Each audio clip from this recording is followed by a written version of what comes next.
পেশাগত সফলতা অর্জনে আমাদের করণীয় কি? দীর্ঘ 2 যুগের অভিজ্ঞতা নিয়ে কাজ করছেন শফিকুল ইসলাম কারণ স্যার ইন্স্যুরেন্স ইন্ডাস্ট্রিতে। তার অভিজ্ঞতার আলোকে এই প্রশ্নের উত্তর শুনতে চাইবো যে পেশাগত সফলতা অর্জনে আমাদের করণীয় কি?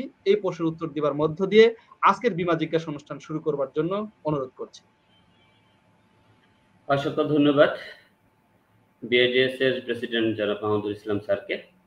ধন্যবাদ জানাচ্ছি আজকে যিনি প্রশ্ন করেছেন লিয়াকত হোসেন। সেই সাথে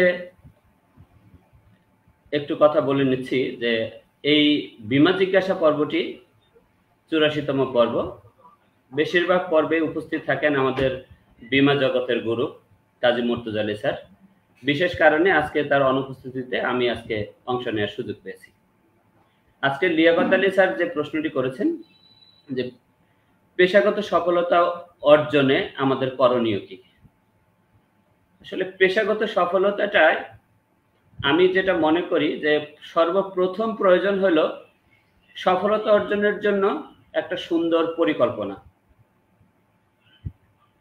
পরিকল্পনাটা হবে কিন্তু সাথে সাথে সফলতাটা অর্জন হবে না, হতে থাকবে ব্যর্থতা।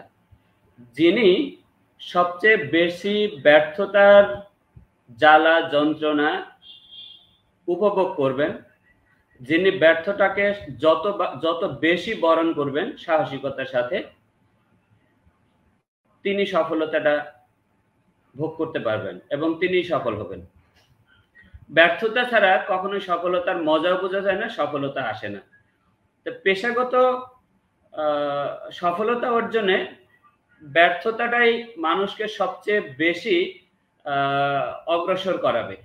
কেননা যে আমি দেখেছি যে আমি যতবার ব্যর্থ হয়েছি, আমি যতবার পড়ে গেছি, আমার সফলতার জন্য দৌড় দেওয়ার স্পিডটা তত বেশি বেড়ে গেছে। এর জন্য সর্বপ্রথম একটা সুন্দর পরিকল্পনা, এবং আপনি ব্যর্থ হবেন, আমি ব্যর্থ হব, বারবার ব্যর্থ হব, কিন্তু আমি কখনো হাল ছেড়ে দেব না, হালটা ধরে রাখবো। এই ব্যর্থতাকে বারবার জয় করতে করতে করতে করতে একটা সময় আমি সফল হব। আমি মনে করি যে সফলতা অর্জনে যিনি ব্যর্থতাকে খুব বেশি মেনে নিতে পারবে, তার জন্যই সফল হওয়া সবচেয়ে বেশি সম্ভব।